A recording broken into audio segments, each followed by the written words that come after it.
Hello and welcome to episode 77 of the Nerds at Large Gaming Podcast. I'm one of your hosts, Darby Hallman. I'm Jeff Mayo. And I'm Jacob Hamill. And Jacob, how you doing? It's been a minute, I guess. I've been away for work for a while, so digging stuff up in Edisto. Yeah, pretty much. Trying to, survive the rain.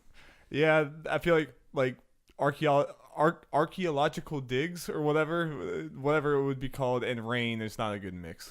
Yeah, I mean, just in brief, I think Sunday is when the rains really hit, and so we did our best to kind of protect against the rain. Like we had a giant tarp put out. It was way down with sandbags, and it would have worked, but if not for the ocean, and that kind of just filled in everything and made to dig it back out. That is very unfortunate. Yeah. That is very unfortunate. But we have a lot of stuff to talk about.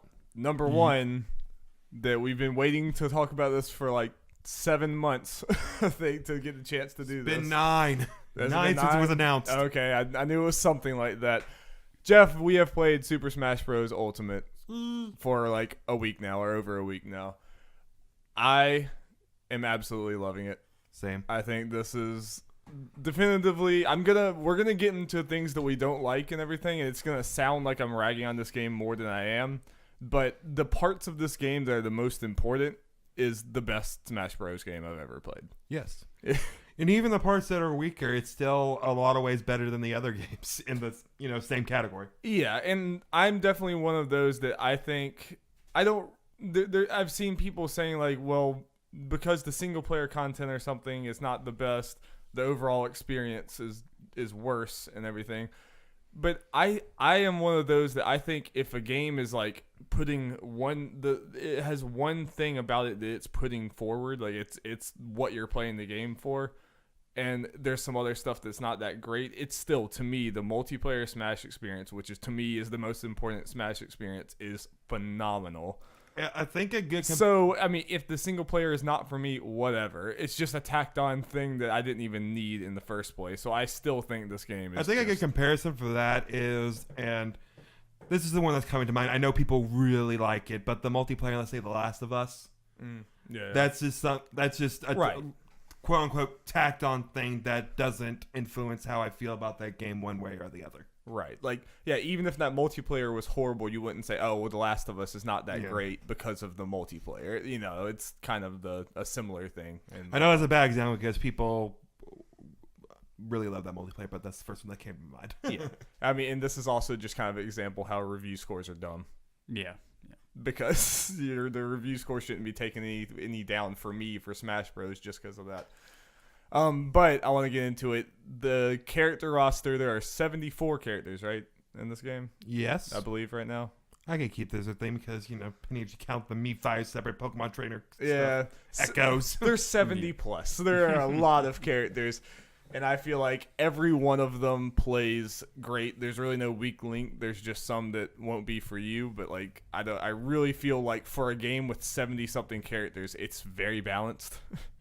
And I think the new characters are insanely fun to play as. They've done so many little changes to every single fighter, even old ones, to where everyone just feels modern and great.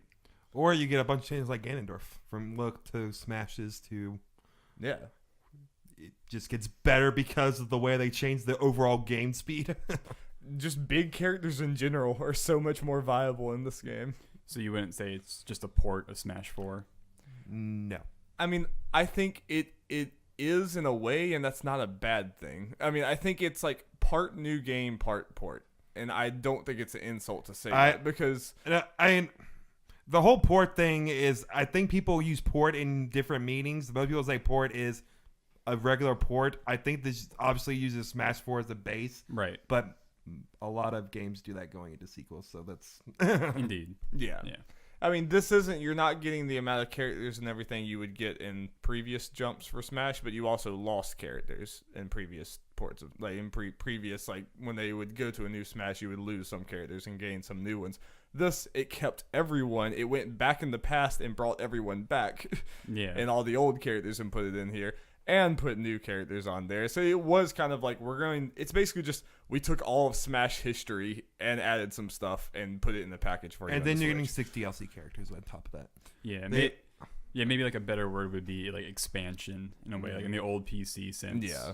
I mean, it's kind of one of those where it's very hard to label it. There's not many games that have done this where it is somewhere in between. Right. But it's also the only reason Smash Ultimate can exist is because of the 5 other.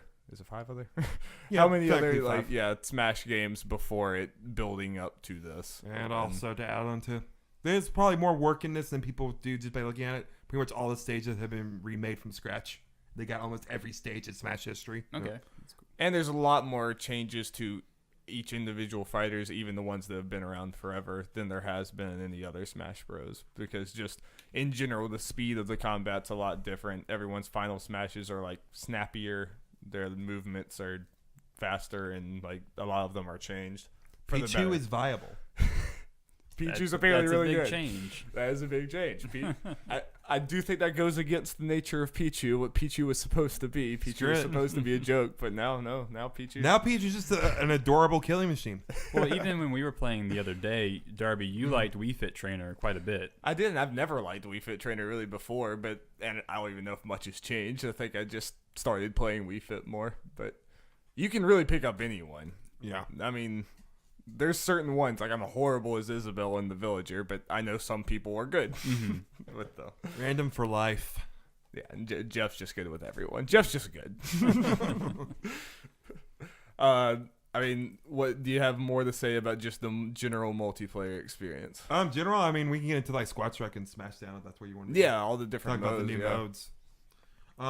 Yeah, Squad Strike is something, if you've listened to previous Smash sketches for me and Darby, is pretty much a mode we've been wanting since Smash 4.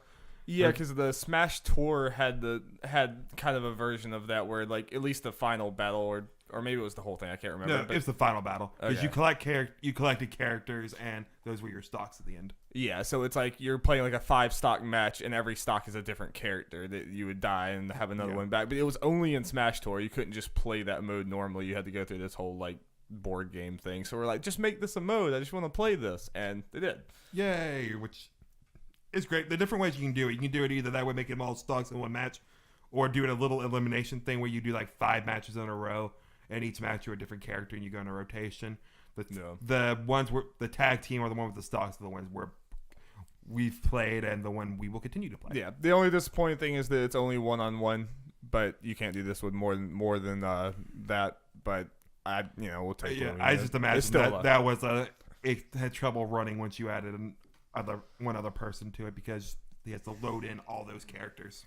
And it was probably them having to think about doing it handheld that probably got crazy, which sucks that it sucks if it is limited by the handheld. But regardless, that mode is a lot. Speaking of handheld, I played it at least in tablet form a good bit. Played most of World of Light, yeah. And it runs and looks really good.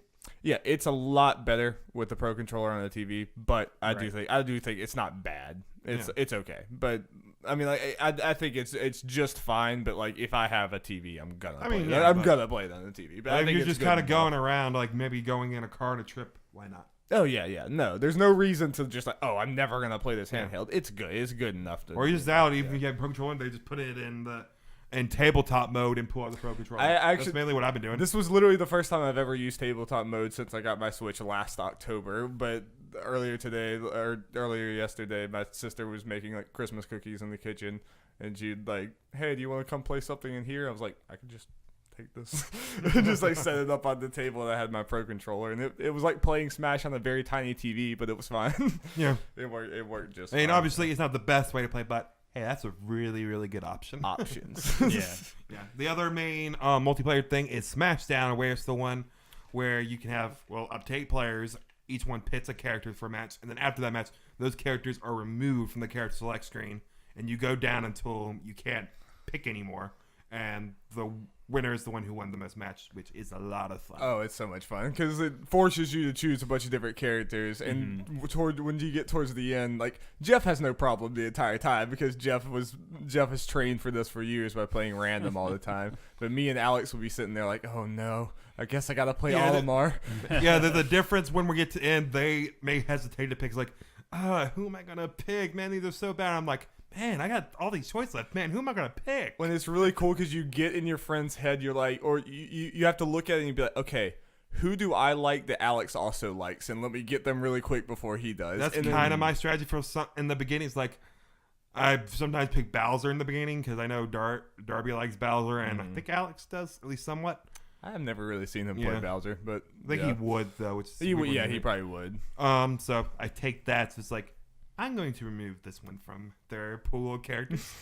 And then there's other characters like Duck Hunt. I'm like, no one's gonna pick Duck Hunt. I can wait. And then Jacob came in and picked Duck Hunt, and I'm like, damn it. I'm just a wild card. You and Ruben were, you and Ruben were, and honestly, Because we don't know your pretty much everyone besides Darby and Alex are wild cards because we don't know their character choice. I mean, even Olivia and Julia, it's like besides their first couple of characters, after that, it's like who knows who they're gonna pick. Yeah, because the links are gone. Oh no. Yep. Yeah, that's a lot of fun though. I like the stage morph. I think it's fun. It has killed me way more times than I thought it was going to when I saw the Smash Directs. Yeah, it kind of really happens just sometimes. It depends on the stages. There's some you transition into this crazy stage with a bunch of different like bottomless pits, and it's like you're already down here, and it's like, well, there I go. It's the way it goes. I enjoyed Smash Meter when we played. I do too. It's definitely one of those. I think the good thing about Smash is that you can in one night you can be like, okay, we're gonna play no items, just Final Destination and Battlefield for a while, and now we're gonna do the Smash Meter, and now we're gonna do some items, and you can like switch around Options. Yeah, the Smash Meter is definitely not something I would want to play exclusively on because you just get a lot of Final Smashes, and especially when we had like 6 people, it just got like it was fun, but it was like chaotic, and I wouldn't want to only do that, but. This game gives you more options, I feel like, in just the multiplayer battles than ever before. Yep, and more like good options. Yeah. We should try stamina mode some more. Yeah. It's something we've never really done. I've done some of it in like the classic, reuse classic mode. It's like all stamina battles to make it seem more like Street Fighter. It's pretty cool. Yeah, it's all one-on-ones on Final Destinations. Yeah, stamina mode, and each fighter area is supposed to represent a different Street Fighter 2 character. Yeah. There's also something we can talk about classic modes now. Yeah, let's go into that because there's like I'll talk about classic mode first. Cause that's what I've been spending most of my time with single player, and I think this is definitely the best classic mode in any Smash Bros. And because there's so much thought put into like every single character they try to make like the Ryu thing. You pick in it's all like these like Street Fighter-ish battles with the health stuff. You pick Zelda, or you pick like Zelda or Link, or I think all of them had like similar things where you fight a bunch of Legend of Zelda characters and all the items you get are all from Zelda. So it's just like they make everything themed around that character. Okay. Yeah, and there's some ones that not necessarily do the characters, like Wolf, for example, is all returning characters. Yeah. Even the final boss in that classic mode, or Richter, which I think it's Richter, where you face all the Echo Fighters. Yeah. Which is good because they're clones. It's good that him and Simon's not exactly the same. Yeah. But you still, and like, not everyone has the same boss fight. Like, some of the Zeldas, you fight Ganon, and then like Simon, you fight Dracula from Castlevania. And all of those are like really hype and really cool. And then there's a bunch of Master Hand and Crazy Hand. I hate Master Hand. There's a certain boss, and I'm not going to say because no one said it, which is kind of deeper, or deeper world or light bars that you can fight during classic mode, which I like the pool, though it's terrifying. I don't know if you know what I'm talking about. I might not. Yeah. We'll see. But I mean, I've really enjoyed classic mode, and it's been fun to kind of go through characters that I don't normally play. And I feel like the classic mode, especially if you bump the difficulty up, it's difficult but not too difficult. But it's enough to where you have to kind of get the feel of the character to do it. And it's fun to be like, I was so close to beating my high score, and I'm just gonna like try it again. It's a lot of fun. It's a good way to learn characters. And you get enough coins where you don't feel like you're using too much to try again. Yeah. And just every classic mode is at least a little bit different, which is cool. Though the race to the finish type thing, usually before the boss, isn't great. Yeah. And it's the same every time. Every single time. Like, I wish there was, even if there was like, we have 3 different ones and everyone's gonna, like, it's random which one has one of these 3. Even that would have been better. But yeah, you get to the point where it's like, okay, I've done the same thing over and over. The ones I've done, I just haven't tried getting points and just race to the finish. Like, let's get this over with. Yeah, for the most part, I don't either. I mean, I'll jump up and get some when they're easy, but yeah, that's for the most part. But Jeff, Darby, you've played a lot of World of Light, and you're by a lot, I mean I finished it in 100%. Oh yeah, you did finish. So I'll let you unload on that because you're the World of Light expert. I am. Okay, so yeah, World of Light is the adventure mode, not story mode. Where you go through a map and you battle spirits, which are playable characters possessed by characters from a bunch of different games. And each match is kind of themed, kind of based on that. A lot of them are pretty cool. Like, there are a lot of ones, I'm trouble pulling them in my head because I did over 600 of them.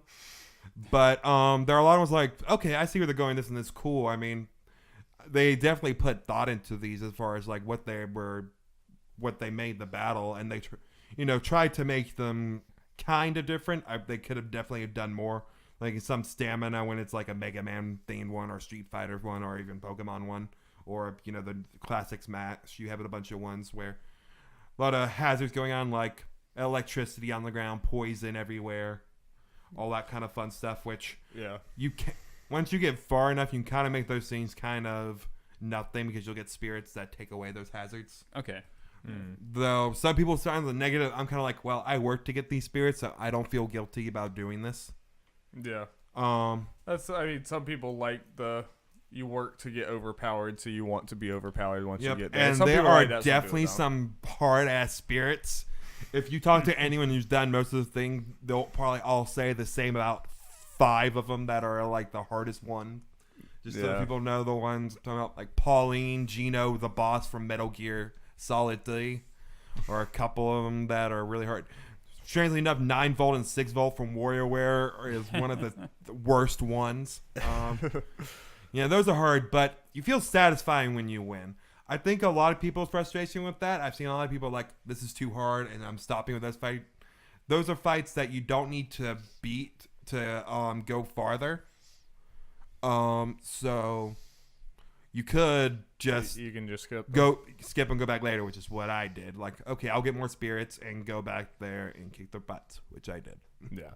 I think from what I've seen, that's some of those are designed to be like, we're gonna kick your butt now so that you feel nice when you come back later. I feel like it'd be one thing if you had to beat those to go farther as far as the difficulty jump, but since they are pretty much like. Most of those are just kind of in the middle, something where you can go around, or the boss is literally you gotta get a spirit to fix a bridge to get to her. She's obviously a side thing. Yeah. So it's like this is supposed to be a challenge. Yeah. So. But did you like unlocking the map and everything? Yeah, I enjoyed unlocking the map. I liked all the little seeing all the little Nintendo references and all that stuff. I wish in some ways they went a little more with it. Yeah. Some stuff they went really cool. Was like, for one thing, was obviously like supposed to be Mother Base from Metal Gear. Is obviously inspired for that. You went to Dracula's castle and they had what seemed like a kind of Castlevania themed puzzle and all that kind of stuff going on. And cool. At least most of the spirits were Castlevania monsters. Yeah. I'll get into my thoughts, but just for spoiler, I'm probably not going to finish this mode. Was there a Final Fantasy VII? Any reference to Final Fantasy in the map? No. Wow, yeah. Not too surprised.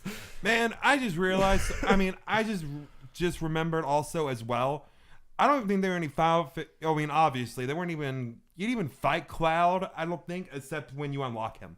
That's the only time is anything Final Fantasy VII related. I can't even remember, other than that, I don't even know if you fight on Midgar at all, other than unlocking Cloud in that. Square is weird, man.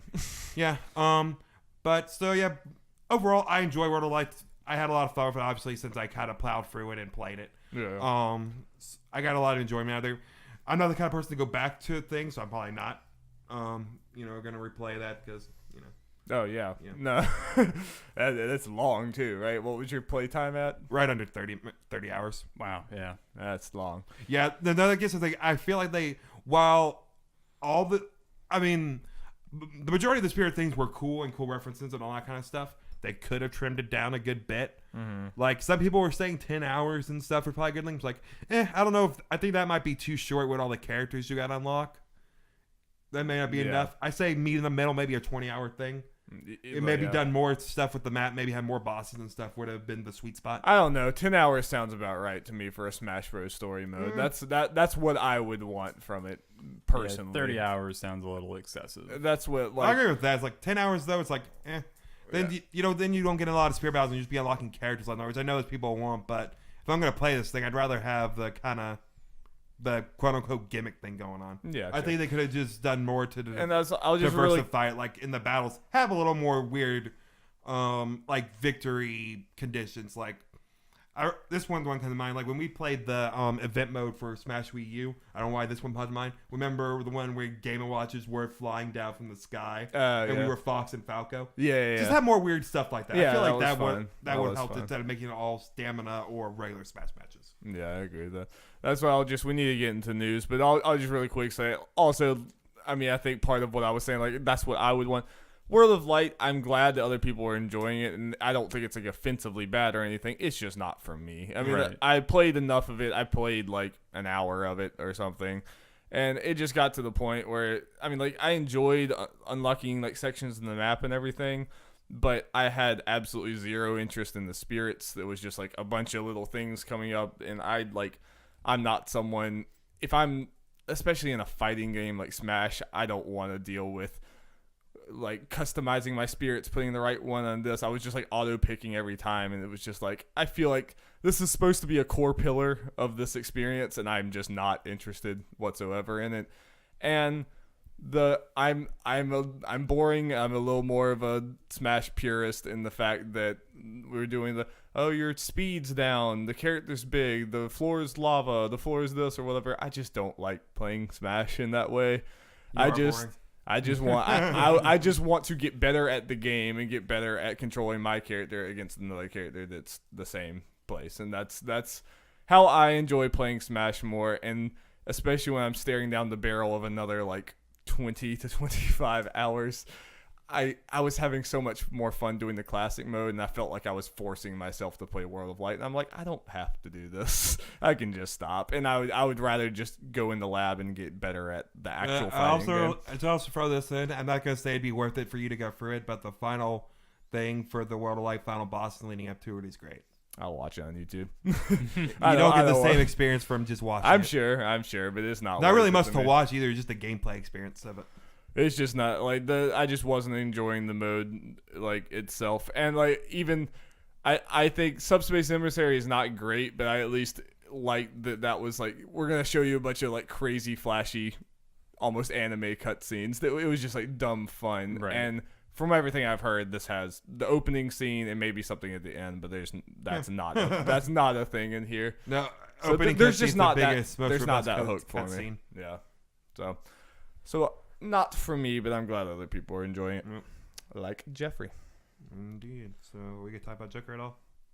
That little thing? Are we talking about it here? We want to? Yeah, I figured we just talk about it here since we're talking about Smash. Well, Joker was announced for Smash. Yeah, I saw that, and your video has like thousands of views. Like live update. That's like 23 or 22 or something. Last time we checked, You're in there now. Insane. Big time boys. We never saw it coming. Here's the thing that's kind of sad. Just our reaction video has more than double the amount of views all our other videos probably have combined. People enjoy watching it. People freak out about things. For some reason. I didn't even promote it that much. I just kind of put it out, and we're almost at 25,000. Jeez. Damn. That's a lot. So yeah, I guess if you want to go watch that, go watch that. But Jacob, this was... I feel like you've played Smash with us, but you haven't really. Yeah. I have to imagine this is like the most exciting character for you now in Smash. Yeah, no, definitely. Because I was watching it too, but I was on my trip and like my roommate was sleeping, so I had to like stifle my excitement when I saw that announcement. You couldn't react like me. Yeah, and just like everything about it, like the letter just flipping around is so good. I'm really excited. I didn't think that a Persona character would get in. I know a lot of people were hoping. Yeah, I know. We've talked about it. Me, Dari, a little on air, but like all three of us together, just when we were, eating at somewhere. I think recently. Yeah, we were talking about, like, hey, like, yeah, that'd be great. And me and you were talking like, well, maybe they just do a Shin Megami Tensei character or just do Jack Frost. Yeah. Well, yeah, because that makes sense. Because now, like SMT has more of a history on Nintendo platforms than Persona, but Persona Q counts, which just came out. Well, I don't know if you're around, but I mentioned it yesterday. In Nintendo's when we were just all hanging out playing Smash. In the press release, Nintendo put, this is technically a ref for Shin Megami Tensei as well, who has a long history with Nintendo. Yeah, I'm sure a lot of SMT fans got kind of salty over that. Yeah. They're very particular about SMT and Persona. But anyways, I'm really excited. I'm really excited to see this character's moveset. I think it has a lot of potential. Yeah, they could go basic with it and have Arsene. Is that how you say? Arsene, yeah. Yeah, Arsene as the only persona. Yeah. Or they could go crazy and you do like a little downbeat Pokemon trainer style and switch up personas. Yeah. And it just changes B moves. It wouldn't even have to affect his regular movement / A moves. Yeah, that's one in a weird way. It's almost like a 50-50 to me on what style it's going to be. Yeah, is it going to be crazy where it's like you can summon all these different personas and the moveset change? Or like each smash attack is tied to a different persona? Or is it just going to be, like you have either one persona or just some soup? I mean, I feel like the smash attack or the final smash has to be the all-out attack. The all-out attack, yeah.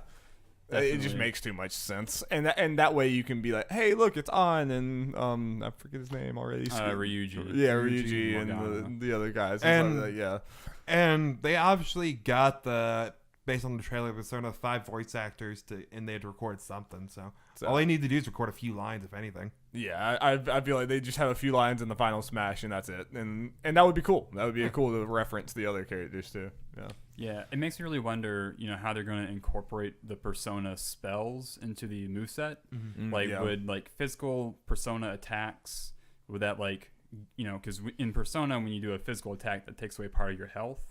So I wonder if doing one of those would kind of hurt the character, and then maybe would they have like an SP sort of meter that uses spells that recharges over time? I think there's a lot of interesting possibilities. That would be deep. They could deep. I just had a thought. They could use the physical, may not do the HP thing, but use the physical ones as smash attacks. Yeah, and then just use the the spells for the B move special attacks. Mm-hmm. Could be the way they go about it. Yeah. Also, just the thought of having a stage and Persona music in Smash gets me very excited. Yeah. And where that stage would be. Is it going to be Mementos or a Palace? I would rather a Palace. I feel like Mementos is not that special. I can imagine it'd be the first Palace if they went that route. I think so. Probably. That's obviously, since the first one, the one people remember the most, and be one of people's favorites just in general. Yeah. And Mementos would be kind of boring. It would be boring. Yeah, it's just one of the more obvious places. I even thought the Shibuya Square or whatever. Yeah. Even that would be cool, but Darby, it's also kind of weird where it's like you're playing Smash in a real life place. Right. Darby, they're saving that for the Tokyo Mirage Sessions character. Believe. And it's also just exciting that this is the first DLC character, and they're going out the whole reason that we had kind of brought up Persona is because we were like, okay, what kind of crazy third party could they get? Let's get crazy. Yeah. So Persona, it would be awesome. It's probably not going to happen, and then it happened right away, and it makes me wonder if that's the first one. I feel like they at least have to have one or two other that are also big, hard hitting ones. This is the first one, right? Yeah. And that makes me think Banjo or Crash. It's happening. I think one of those two is happening. At least one of those two is happening. Yeah, I agree. It definitely made me have more belief in Crash in particular. Yeah. Because Banjo has... It made me believe in Banjo a little more slightly, but not to... It made me believe in Crash being a possibility to more. And that's because Crash is alive and healthy now. I think Banjo will probably be in the future. Yeah, it's a mixture of that. Obviously there's new games. Crash Team Racing is coming in June. And also the fact of... Crash is not owned by a direct competitor. Yeah. The only thing that maybe potentially hurt Crash is he is a Western rep, which we don't really have any for third parties. So that'd be a good character to break that streak, but it would be. But that streak has not been broken through 70 something characters. It's still Japan first when they're choosing. Besides rare characters and K. Rool, Diddy Kong, and Dark Samus only Yeah, Western and main Dark characters. Samus is kind of nothing. I mean, Yeah. like, as far as I mean, those are all development characters time, from that are from IPs that originated in Japan, though. So yeah. I don't really count this that much of a fun, no, technically type deal. Right. Yeah. Right. Yeah. When- Those would be bigger. When's Doom Guy?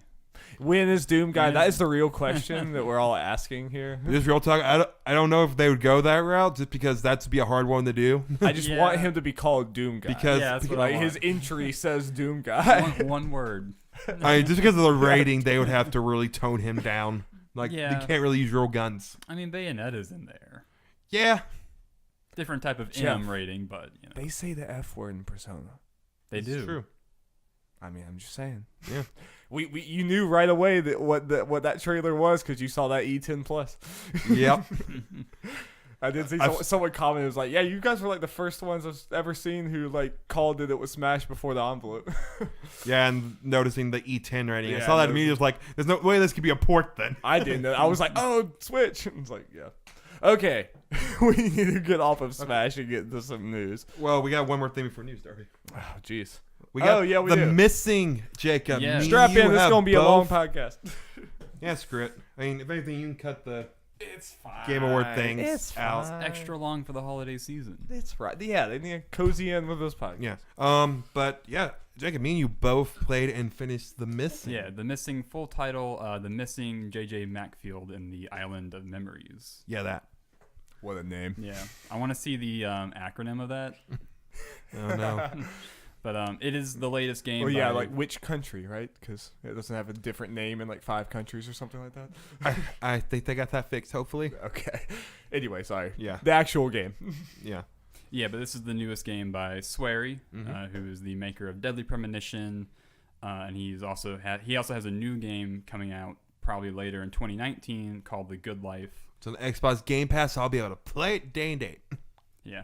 So Jeff, what did you think of The Missing? It's really good. Yeah, I mean it's a game that was announced. I want to say was that at Gamescom?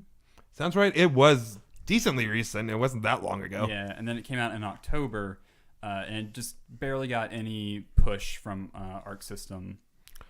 Yeah. And It's definitely a game that got the sales it has because of word of mouth, and like Darby was trying to joke about, it had different.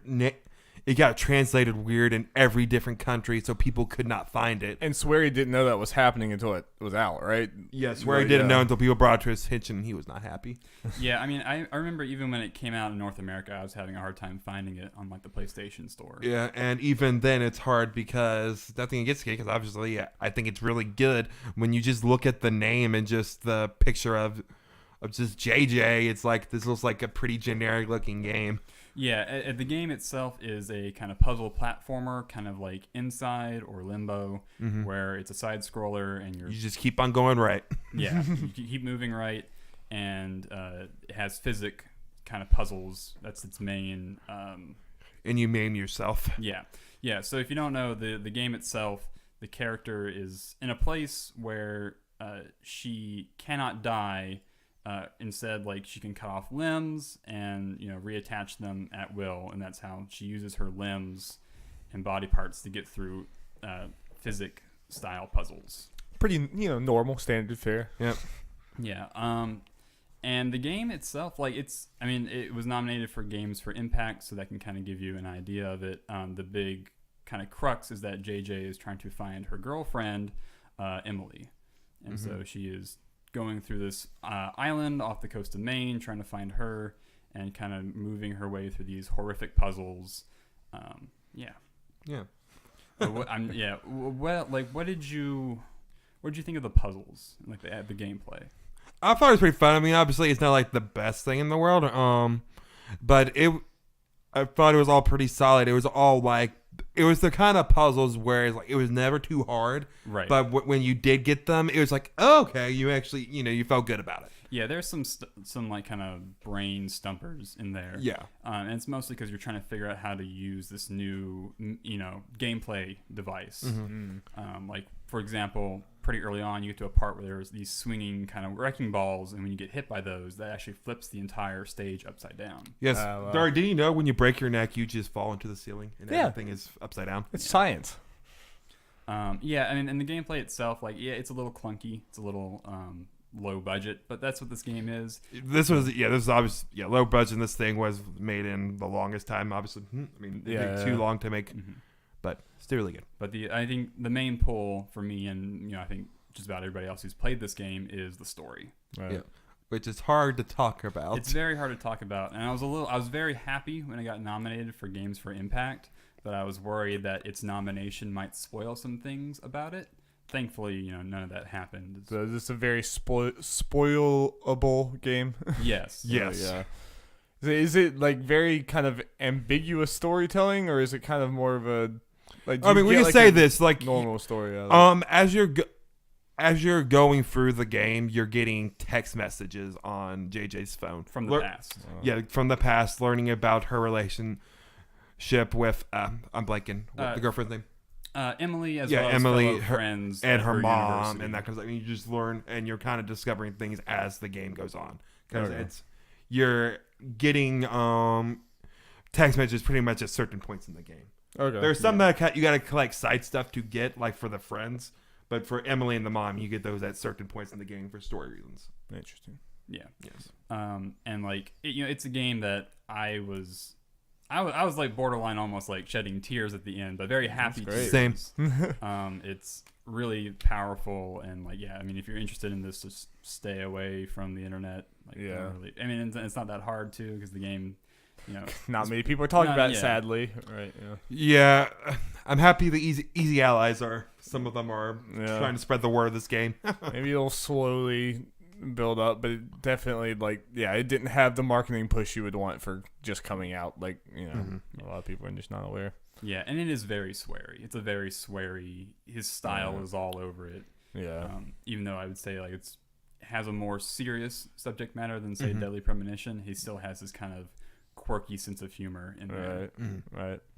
And then just on the gameplay of kind of maiming yourself, like lopping off legs and arms, catching yourself on fire, like it's not graphic in the sense that there's not like blood and gore. A lot of the times when that stuff happens, they black out her character model, so you can't see her being cut in half and her like guts. Obviously, don't spoil anything, but one worry I had when I was watching that is like, is this maiming stuff just kind of like weird for the sake of being weird, or is there an actual like point to it? There's a point. Okay. Which is also the kind of the problem with marketing this game, because people understandably think like, is there a point to this? And you can't necessarily say. That's what I feel like. There's some games I can't think of any right away, but there's some games that have like weird, shocking things like that almost just end up feeling like they're not paid off at all. It's just like, this is almost just, oh, look at this, but it's not something substantive. I keep saying weird words and can't pronounce them, but I felt like this one would have paid off on it, but I just wanted Yes. Yeah, and like again, like it's kind of silhouetted away, like the gore and stuff. Yeah. But the noises, the sound, it is disturbing and uncomfortable. Yeah. Like when she catches on fire, she just like she like is screaming why and just kind of sobbing almost, and it's rough the first time. Yeah, I say it's like rough like the 50th time. Yeah. Like, but definitely the first time. Yeah, it's impactful, and it, even though it's not again graphic, it is disturbing and unmoving for a very good point. Yeah. Well, so cool. Man, it's a pretty cheap one, right? It's Pretty cheap? 30. It's $30. That was less, but that's still not bad. Yeah, I mean, if you're a fan of sweary, definitely check this out. Yeah. If you're not sure, maybe wait for a sale, but I think it's a game that a lot of people should play. Absolutely. And just so people know, if this is important to them, I played it on the Switch and it runs well. So cool. All right, Jeff. Well, I was going to add on. Makes me more excited for the Good Life when that comes out. That's just I'll just have it. Yeah, I think the Xbox. Yeah, I think this game, because Deadly Premonition, it's kind of, a lot of people like to joke on like, oh, it's the room of video games, which it's not. It's actually a really good game. Yeah. And I think this game, The Missing, kind of shows that Swery is definitely a developer to watch out for. And definitely check out his stuff. Indeed. Okay. Okay. Yeah. Let's get to the story. News jingle, jingle, jingle, jingle. First thing, we're kind of late on this, but screw it. This is going to be a good bit of reading, so let me get me a slick of water. All right. Did you get any water out of that? It looked like you made a bunch of noise, but didn't actually get any water. Got a little bit. Okay. This is gonna have multiple articles in it. They're not the longest one, so don't worry about that. Okay. First one. This comes from Jesse Wade from IGN. Epic Games announced the launch of the new online store, which will have an 88 to 12% split for developers. A date for the store opening has not been released. It's out. By the way. Yeah. This one's like 2 weeks old. But a statement from Epic said it will launch soon and include a hand-curated set of games on PC and Mac. It will open up more broadly to additional games and other open platforms throughout 2019. Games developed with any game engine are allowed in the store, but the first releases include Unreal, Unity, and others. Epic has stated that they will not take a profit from any games made with Unreal Engine.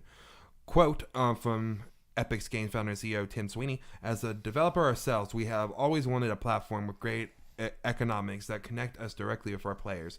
Thanks to the success of Fortnite, we now have this and are ready to share it with other developers." That's the end of that article, and this is something I kind of added in there. Some games have already been announced as exclusives, such as Super Meat Boy Forever, Ashen, Hades, and others.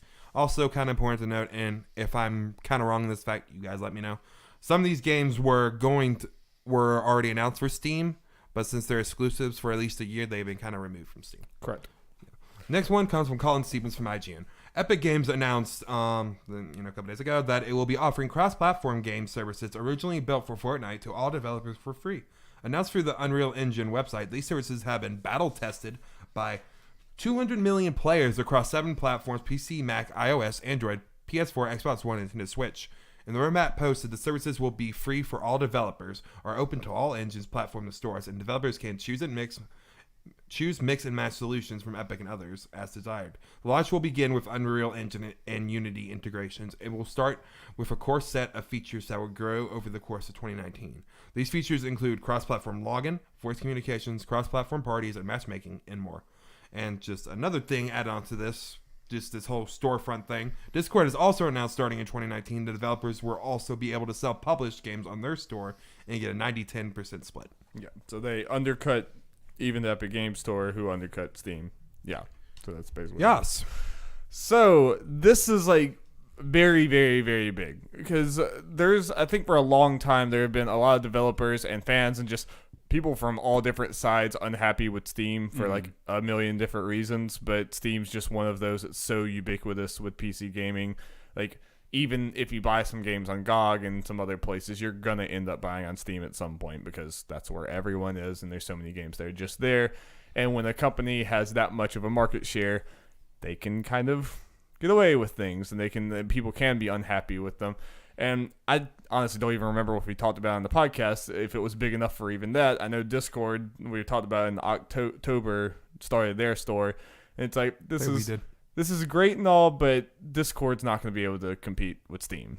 Discord's big for what they do, but on a PC gaming storefront, it's just not going to happen. And I would say that there's not many companies that could make a dent or make Steam scared enough to change. Epic is probably one of those few that can, because Fortnite has gotten them so much money and so much Steam has gotten them so much clout in here. And as you see, they announced the game store and then immediately Game Awards, here's Supergiant Games exclusive for Epic Game Store. And like there was a bunch of other ones that's just like the biggest one, or at least the one that's most exciting to me. Super Meat Boy. So what do you guys think about it? Do you guys think that Epic Games, even if I don't think they can like overtake Steam, but I legitimately think they're the first ones here that could actually start making Steam change. Like, there's going to be actual competition in the PC space because I think they're big enough and have enough money to do that. I agree. Obviously, I also agree they're probably not, at least anytime soon, going to overtake Steam because they're starting with indie games, so they'll still got all the big games. But yeah, Epic has Fortnite, and Fortnite's going to be exclusive to that, so everyone will at least have an Epic Game Store account, you assume, if they're playing Fortnite on PC. Yeah.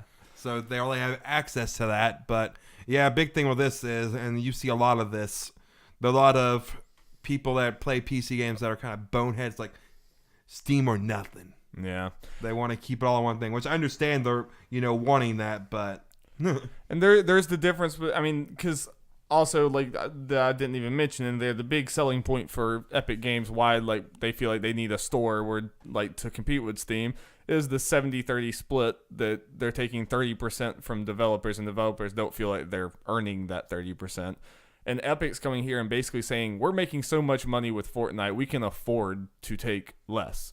And, like, not only are they only taking 12%, if you make your game with Unreal, they take normally you would pay 5% to, like, have that. They're taking that away, the royalty fees away. So it's even better for you if you use that. It's a really, really, really good deal for developers that Epic didn't have to do, but I feel like that is a very, very good thing. And I think you're going to start seeing more and more, especially indies, being like, even if they have their game on Steam and Epic, they'll be like, we really want you to buy Epic, please. Like, if you want to support us, go to Epic. Mm-hmm. Honestly, if I probably would start getting stuff on Epic pretty soon because, well, yeah, like Hades is on there. Like, there'll be other exclusives like that. It probably will be a thing as long as the prices are the same, that I'd just pick on the Epic if they're the same, just because, like, okay, it doesn't cost me anymore, really. I'm already going between the two stores. Might as well make sure the developers get a little extra cash. Yeah. I mean, obviously, it's going to be the balance between, it's kind of annoying having to use 4 different storefronts for your games. It's a lot more convenient to have everything in one place. Yeah. And I do think the majority of people will stay on Steam, even if they know that their money's not as much of their money's going towards the developers, just to have the ease of use. And I still will probably buy Steam games for, like, big Ubisoft, Microsoft, or, you know, like big games like that. Fable comes out, I'm like, Microsoft doesn't need my that much. I'll probably get on Steam, but maybe, you know, but especially if you're buying The Missing or like games of that caliber, like I want to give Swery, if I can give Swery or whoever it is a better cut to make more games and have a living. I don't owe anything to Valve and Steam, you know. Yeah, I really hope this lights a fire under Steam, because Steam has become kind of just like a cesspool lately in a few years. It's just unwieldy. There's a lot of just, you know, shovelware and garbage just cluttering up the Steam store, and it's hard to find. You know, the only way you can find a game on Steam really is if you know what you're looking for. You can't just browse a game. Sometimes it's even hard then. Or if you're already like the top AAA game or whatever, you're already a big game. Yeah, yeah, exactly. It's become really unfair, I think, to, you know, indie developers or AA games who, you know, don't have as much in the way of marketing and, you know, are just getting blocked out by the... Yeah, like discoverability on Steam itself on the storefront is almost non-existent. You have to go outside of it and pull people to Steam.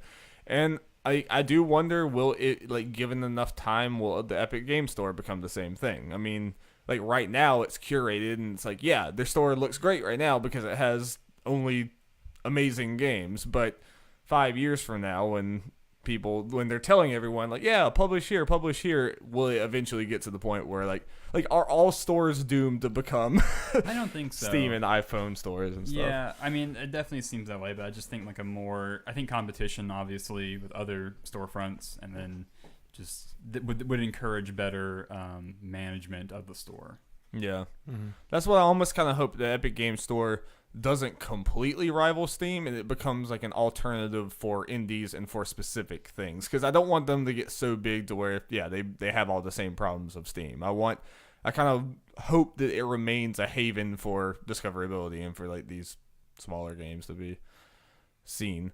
And, you know, obviously any corporation is a corporation. They're making money and they're doing things for money, so I don't want to like say they're completely benevolent or anything, because things can change. It's a company. But Epic Games, for the most part, with all their success with Fortnite, have put that money back into very positive things for gaming and for the industry.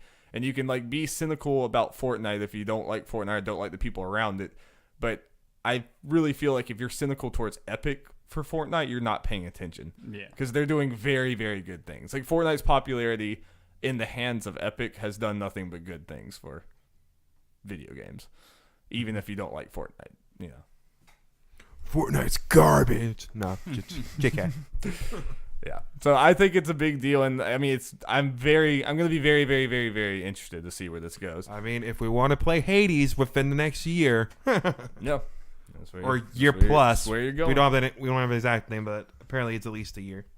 Yeah, and I don't know. I think this is a big deal, and obviously they did that on purpose. But it was the Game Awards. You felt that momentum when it was like so many announcements. Epic Game Store, Epic Game Store, Epic Game Store, and it's like, again, especially with Hades, when it's like, hey, new game from Supergiant. This fan favorite developer. Oh yeah, you can play it right now in early access. Oh, by the way, Epic Game Store exclusive. Yeah. Which, by the way, is that a bullet point for us, or do we need to get Jacob to talk about Hades right now? Because I'm sure you're excited. Oh, yeah. I didn't put it anywhere, so this is the place to do it. Jacob, you excited for Hades? Of course. Yeah, no. Supergiant Games, of course, they make amazing, wonderful indie games. Probably like one of the best indie studios of the past 5-6 years. I think definitively, yes. Yeah. And I really was shocked that there would be another game from them. Just a year after Pyre. Yeah. Especially that it's playable right now. Right. Like that's even when they were showing it, I was like, okay, this is cool, but I'm sure it's a ways off, and they're like, nope, you can play it right now. Like, what? Yeah. And I like that they are taking it back to what it seems to be kind of like a Bastion hack and slash isometric point of view. Which is exciting. I like to see them try that style again, since Bastion was their very first game. Yeah, and so see their experience. And it kind of has Transistor was it was still the isometric type of thing. That was more like a turn-based kind of. Yeah. You could pause time and you could plan out your attacks, and of course Pyre was this kind of sports game sort of thing. Very interesting, which is very cool. Yeah, I like Pyre a lot. Yeah, they always have really great, interesting ideas. But I'm excited to see them take a stab at something that they've done before and maybe improve it. Mm-hmm. Yeah. It's very cool. Very unexpected and cool. Yeah. All right, Jeff. Moving on. Hey, this is a good one to have Jacob here for. I couldn't have Jacob on this podcast and not talk about new Supergiant game. Yeah. I'm talking about this next story. Let's have Joe Scouts from IGN. Monster Hunter World has announced a raft of new updates, including a paid expansion pack called Iceborne and a collaboration with the Witcher 3 Wild Hunt. Hell yeah. Iceborne will be available in autumn 2019 and includes new quest ranks, locales, monsters, moves, and equipment. Its new story will also follow from the main game's conclusion, so you better finish that game. Producer Ryozo Sugimoto explained that Iceborne will be the size of previous G or Ultimate entries in the series. Essentially, it should feel like a whole extra game. Pricing and an exact release date will be announced later. It's gonna cost a good bit. And a separate update, timed for early 2019, Geralt of Rivia. Geralt. Yeah, Geralt. Jared. I always say 5 different things. I always feel like I'm wrong. Every podcast I hear pronounces it different ways, and every single one of them's wrong. Yeah, it's Geralt. I try. Fully voiced by original voice actor Doug Cockle. Will also become available as a playable character. They added this. I don't know. It's been confirmed, presumably through an in-game outfit, although that's not confirmed. I don't know. The update will also weave RPG elements familiar from The Witcher into the Monster Hunter world. Although it's not clear yet how that will manifest. That's so cool. That's so cool. And I know they kind of did this stuff with the Final Fantasy 14 crossover. Yeah. I think both games kind of borrowed elements of their gameplay and everything. So it makes me think they know what they're doing, and they're going to do something that feels cool for Witcher fans.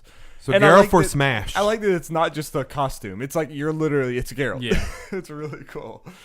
I'm excited. I mean, it gets me pumped to play more of it, and just in general, I love how much they're continuing to support this game. Mm-hmm. Yeah, announcing a huge expansion a year early.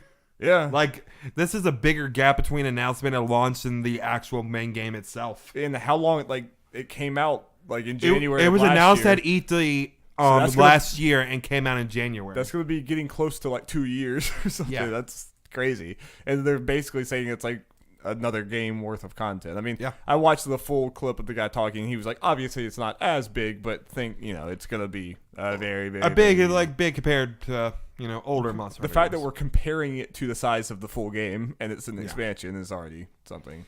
Yeah. So it's probably going to be a $30-$40 expansion. Yeah, I'm really excited. I know for a lot of fans, this is a much needed expansion because in the base game, obviously because it is a console game, not handheld, it has less monsters, less content than previous entries, which is understandable, but at the same time that makes certain parts of the game not work quite well, in certain weapons are just useless because there's only 2 water monsters in the game. Right. And I know for me, and I think like a lot of other people, there needs to be a big expansion in content to keep interest. Yeah, and, with more of a variety. Yeah, so I'm really looking forward to this. I am kind of bummed that it's going to be not until late 2019. Yeah. But, you know, I understand it's going to be big, and I'm really looking forward to it. I mean, like, I really want to, like, we haven't been able to play it in a long time because it's just hard to get us all together, but we don't have to all be together. If you want to play it at any time, I'll go through it and I'll replay it with them. But, like, I definitely want to try to get up to the level to do, like, the Geralt stuff and everything else. Yeah. I want to be ready. And I don't want haven't to miss out on that. The Final Fantasy stuff is in there for good, right? That wasn't timed. So yeah, I thought that was done. No, I think we thought that it was going to end, but apparently I think it just stays in there. Cool. Yeah, I think if they're going to add a monster, that's going to be like forever. Oh, yeah. Cool. Not just a costume. That's what I just assumed it was going away, but I think we looked into it and there was no end for it. So can you dress up Poogie as like a Moogle or something? I'm sure. I hope so. I hope so. Okay, let's move on. This comes from Jesse Wade from IGN. Blizzard Entertainment announced Thursday the decision to pull back further development on the multiplayer game Heroes of the Storm. In a blog post, Blizzard President J. Allen Brack and Chief Development Officer Ray Gresco commented on all the new projects they have in the works and why these changes are being made. Quote, we're also at a point where we need to take some of our talented developers and bring their skills to other projects. As a result, we made the difficult decision to shift some developers from Heroes of the Storm to other teams. And we're excited to see the passion, knowledge, and experience that they'll bring to these projects, end quote. Brack and Gresco said Blizzard will continue supporting the game with new heroes, theme events, and other content the community wants, but it will now be set up to work for long-term stability. In addition, Blizzard had decided to cancel the Heroes Esports, which includes the Heroes Global Championship and Heroes of the Dorm for 2019. This is big, but unfortunately, this isn't something that we can. Yeah, not something we know too much about. It's also not the most surprising though. Like I think Jason Schreier was talking about how this has long been their least well performing thing, and Blizzard has very few things that don't perform well. Not that I don't think this was bad.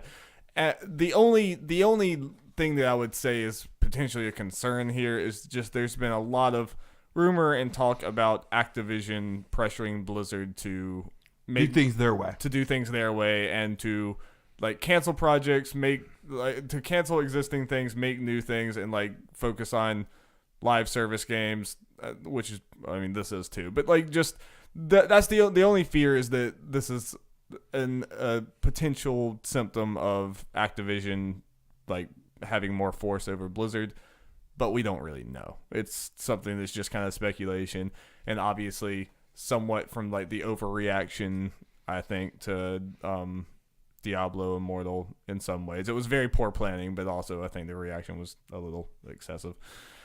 So it's cool to hate on Blizzard right now. It could be concerning, but I don't think this is the most surprising thing for Heroes of the Storm. Especially because they have Overwatch. Yeah, Blizzard is still doing very well. They have Overwatch, World of Warcraft that like more people were playing, at least earlier whenever Battle of Azeroth came out. I think more people were playing it then than ever before. Yeah. It's like they have a lot of weird to think about. It is very strange to I feel like you don't hear anyone playing it, but you know they're there. I mean, when Battle of Azeroth came out, there was people on my Facebook timeline that I had no clue ever played anything. They're like, I'm getting back into WoW. I'm like, wait, what? It was a big deal. And I don't know. I imagine there's still a lot of people playing it, but oh yeah, no doubt. Yeah. Moving on. Let's get some Gabe Gurman from IGN. 4A Games and publisher Deep Silver were planning to release Metro Exodus on February 22nd, but they have good news for fans of the post-apocalyptic franchise. The game is now arriving a little earlier. Metro Exodus will now release on February 15, 2019, meaning it will no longer be launching on the same day as BioWare's Anthem. Instead, its competition will be Crackdown 3 on Xbox One, as well as Far Cry New Dawn, as well as Jump Force and like 2 other things, I think. Yep. The latter game was just announced at the Game Awards and also features a nuclear post-apocalyptic setting, albeit in Montana instead of Moscow. Alongside the release date announcement on Twitter, the official Metro Exodus account also shared the game has officially gone gold, meaning development has progressed far long enough for discs to be produced in preparation for release. So, it's got pushed up and it's done, so you don't have to worry about a delay. And there's basically no good day to release your game because they moved it up and they're still competing. So, is Anthem alone now? Is that what's going on? No, Days Gone got pushed back to like May. Oh yeah, that's right. They might be alone. At least for the big ones. So Anthem scared everyone else away. Into also bad spots, but But at least they come out early and don't have to compete with Anthem. I mean, this is something that so rarely happens that you really see it get moved up. Yeah, really.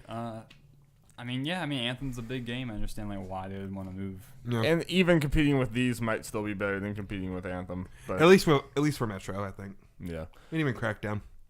where's your level with Metro?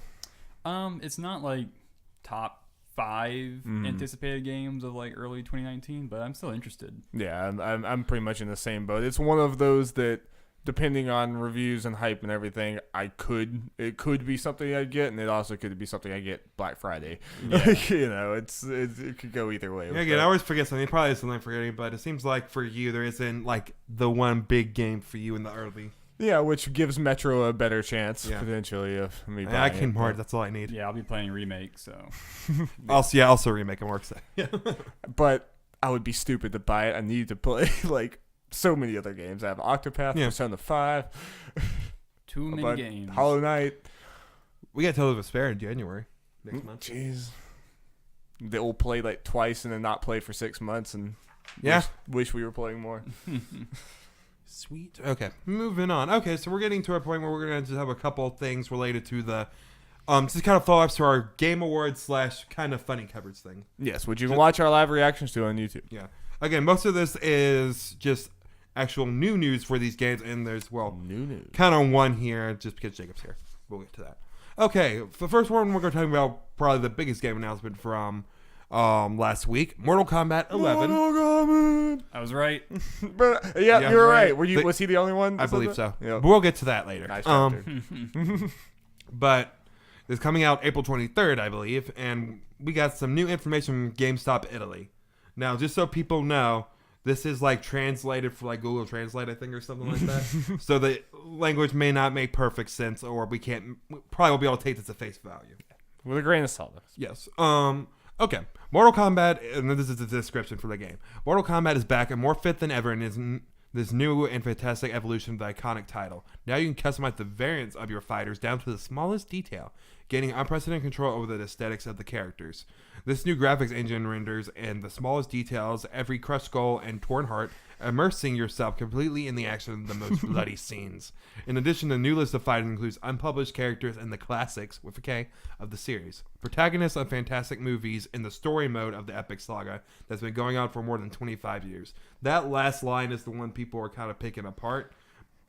So the protagonists of fantastic movies in the story mode, that makes people think this is probably a translation. Man, put Predator in the story. I'll take it. Let's get crazy. People are thinking it might be about another character, but we'll get to that. And here's some other little things about it. New game engine with every more bloody and bloody scenes.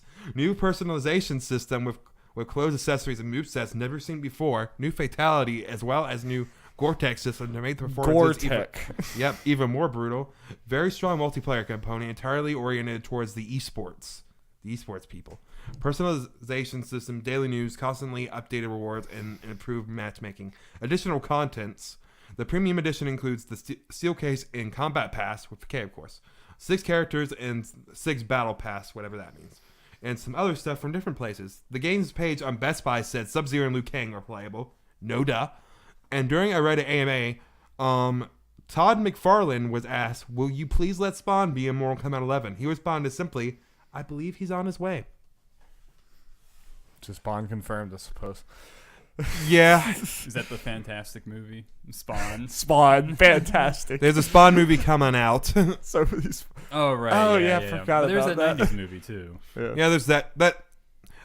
I got a feeling that movie thing is a translation thing. Right. And that's just irrelevant. I hope not. Just go crazy with the story, man. Just put Alien, Predator, Put Blade.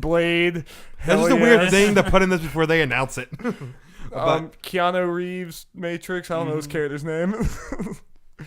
Just Keanu Reeves. Just put him in there, yeah. John Wick? You can choose what the costumes is. Yeah. John Wick or the Matrix, or you can choose which Keanu Reeves you want.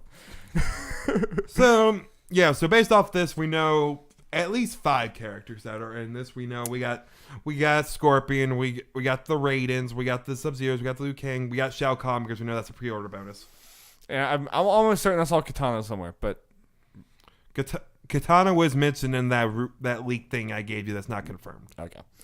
But she's probably in the game. Probably so. in the game. Yeah. We're just not going to say confirmed. And if Todd McFarlane is to believe Spawn. I mean, Weird. Todd McFarlane said like years ago, I think at this point, he said, yeah, WB can use Spawn in Mortal Kombat or whatever whenever they want to. I mean, it's not that weird. They already put Jason and Freddy Krueger and Predator and Alien. The thing that'd be different about this, it would be in the base game instead of DLC. Yeah, which would be cool, but Warner Brother, I love Mortal Kombat and I love Injustice, but boy, do they love to kind of nickel and dime you for characters. They really like to and have their pre-order bonuses like they're doing again here, and yeah. Yep. But I'm still very excited for it. I'm always down for a Mortal Kombat game. They're kind of dumb fun for me, and I don't know. They're a lot of fun. I like playing them with my friends. I'm not great. 4 months to go. So we're going to get a lot of character announcements. Which is also cool. I love that there's such a small January window. 17th, you bet we're going to talk about all the announcements at that. Hell yeah. Okay, moving on. Also, you better put Melina in the game. Darby, I don't think it's going to happen. That's blasphemy. You're going to hit the box, and on the back, it's going to say no Melina in big block letters. Giant letters. Melina is dead. They're going to have a quote from Ed Boon. She's dead. Get over it. The iconic franchise and no Melina. Yep. They got to take out classic characters, and Melina's dead, so that gives her the out. But I got to do that ball roll move to mask the fact that I don't know how to actually play. Too bad. You're going to have to learn like the rest of us and be bad. This next story... Okay, we're going to talk about another game from the Game Awards that people hyped, The Outer Worlds. Hell yeah. The main thing I'm going to use to, bring up for this is an article from Jason Schreier from Kotaku. Yes. Okay.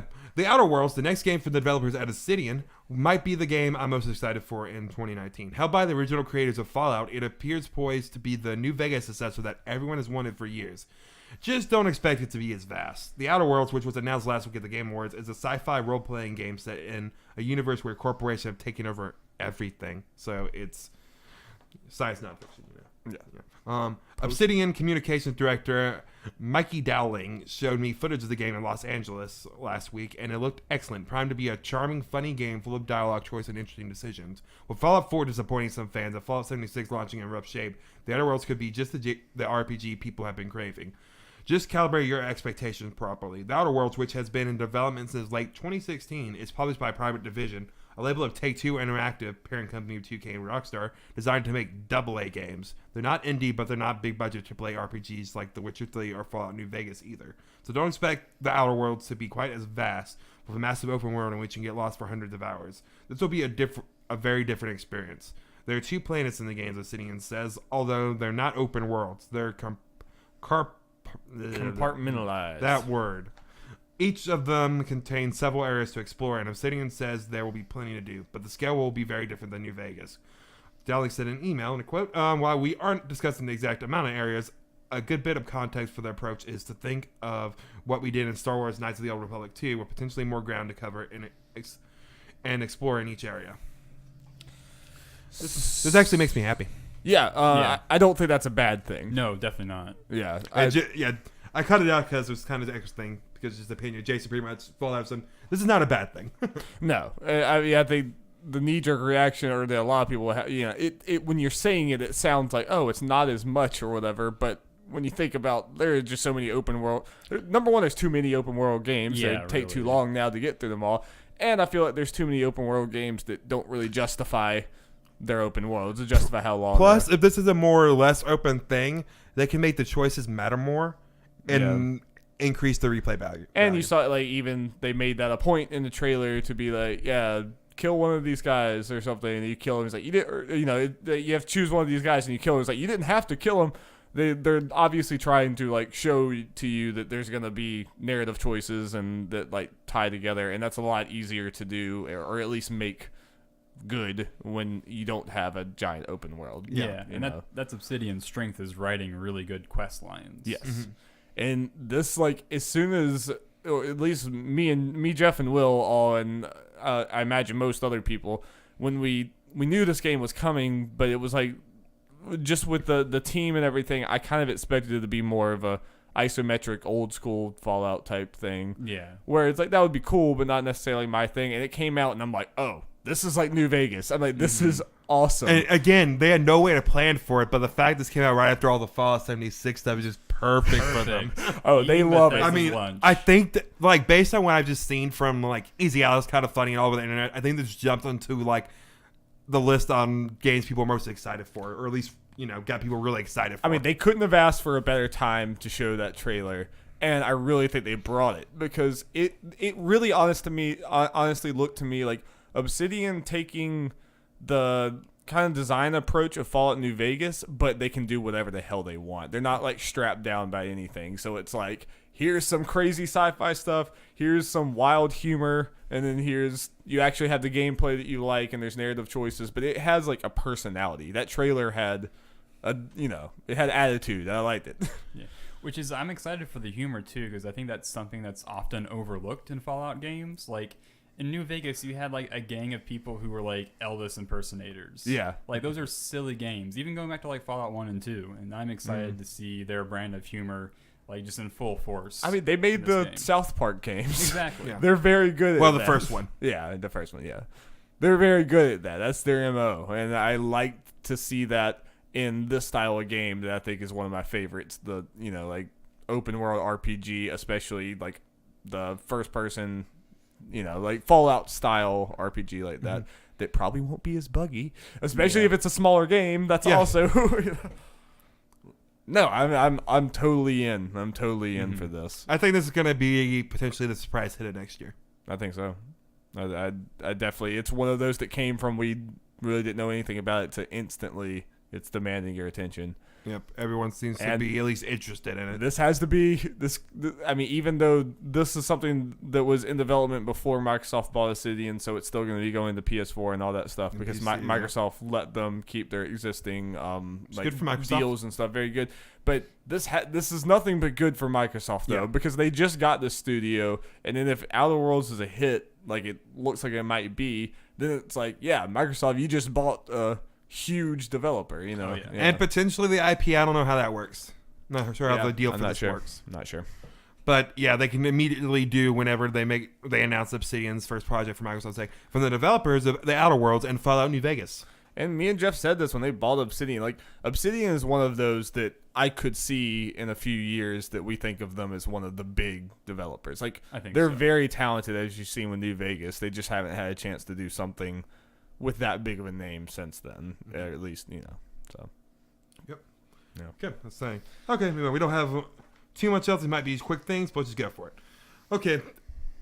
The last game from the Game Awards we're really going to mention, this probably will be quick.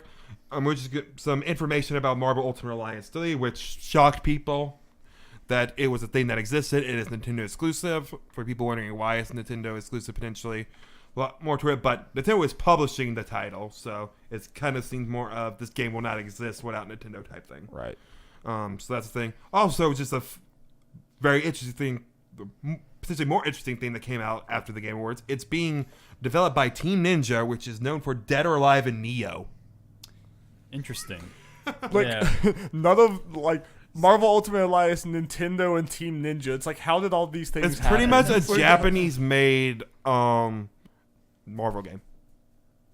It's interesting.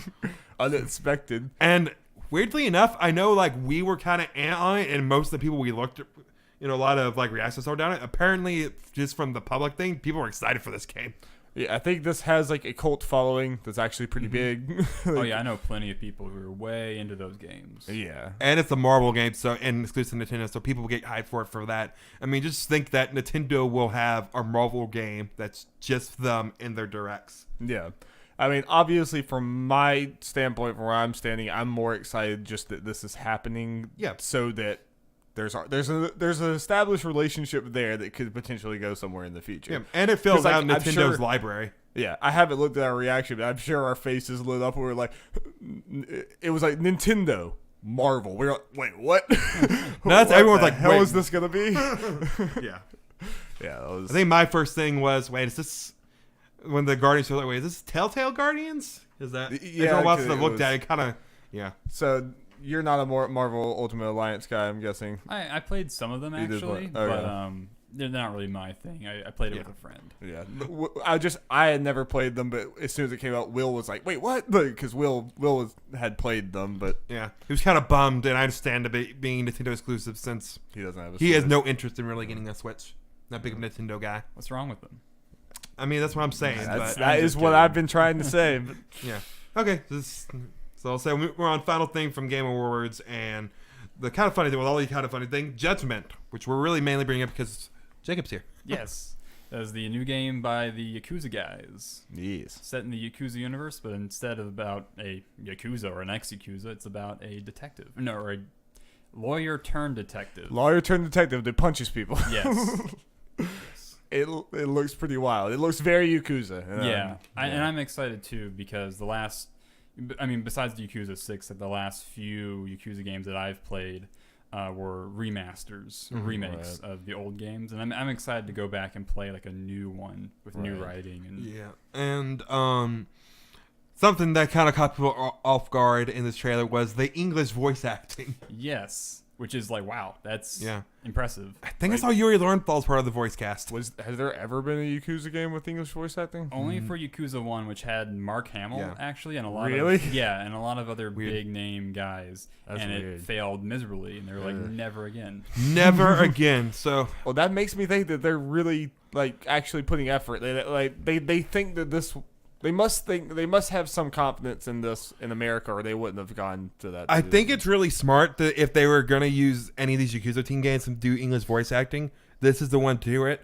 Just because, it's a new thing. yes, it doesn't have the baggage of the Right. Yakuza games, no matter how great they are. It's just intimidating when there's Well, 6 that's- games. oh yeah, which is why I'm more interested in potentially getting this because I don't have 6 games. I'm sure they're wanting to get people who Or 7. I'm sure they're wanting to get people who have no clue what Yakuza is. They just Yeah. see this and they're like, this Yeah. game looks cool. Whereas, like, yeah, as much as I hear good things about Yakuza, and as much as I really want to get to them at some point, yeah, when I'm like, oh, Yakuza 6 is coming out, it's like, it's Yeah. And intimidating. It's a lot. But when I yeah, was saying 6 games, I just remembered Zeros of Things, but technically 7 games. this is almost like a reset point. Not reset. Yeah. They're still going Yeah. with Yakuza, but this But could you be a get jumping the off point. same, what you assume, general style of Yakuza, but it's a new thing. And while you'll probably, I guess when we're talking about, you'll probably do the Japanese audio. Yeah, just because like I have a problem with like, English voice acting with like Japanese looking people. I'll hear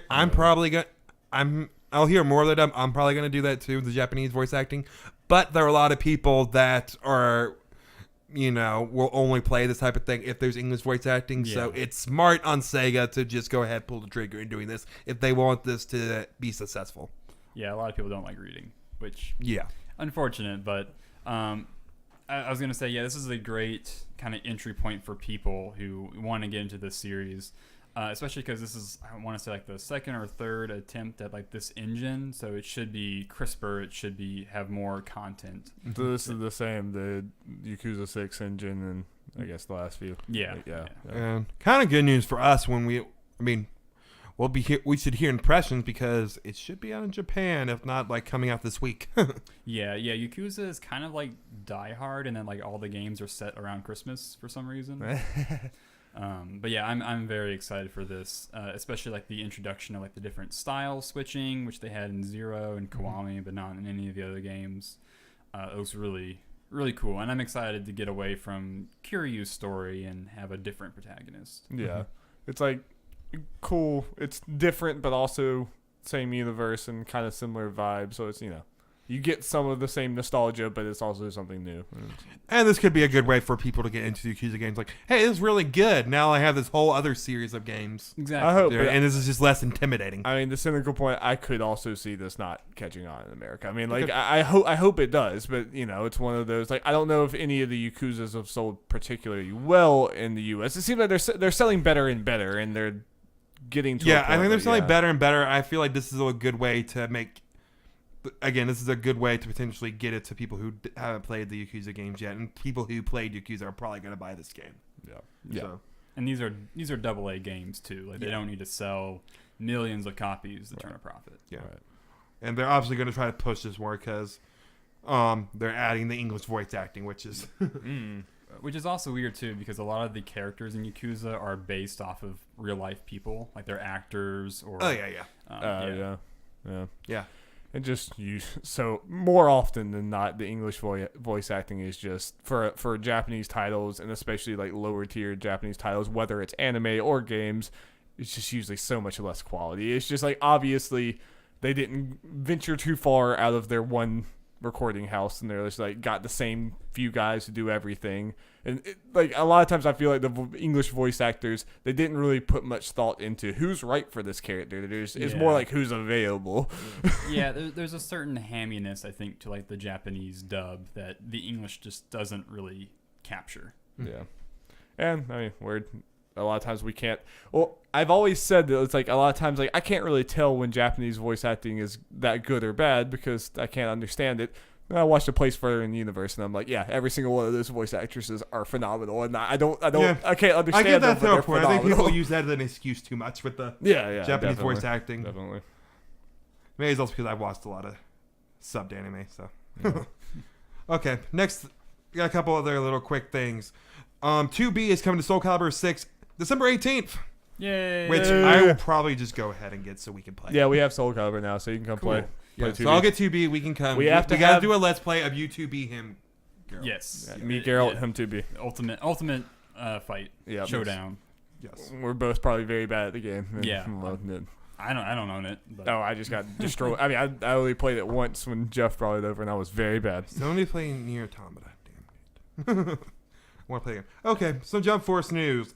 All stuff from Black Clover has been announced. Dear Lord, why? Darby, do you remember this character?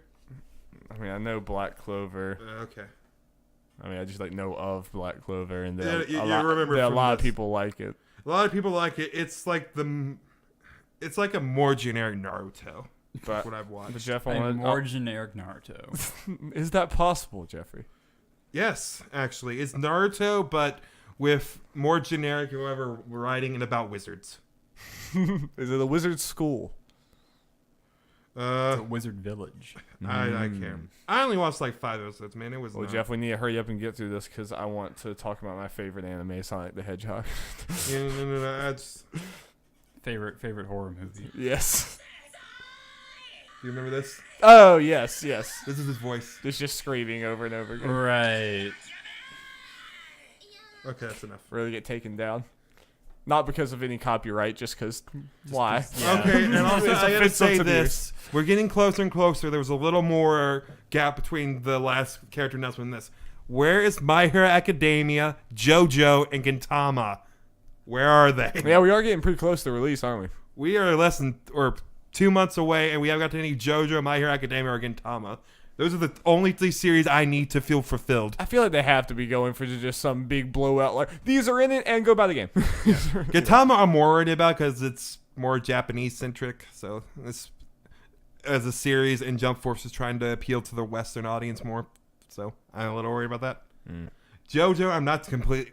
I'll be shocked when on there. My Hero, I'm going to call them idiots if they don't put it in the game. That would make absolutely no sense.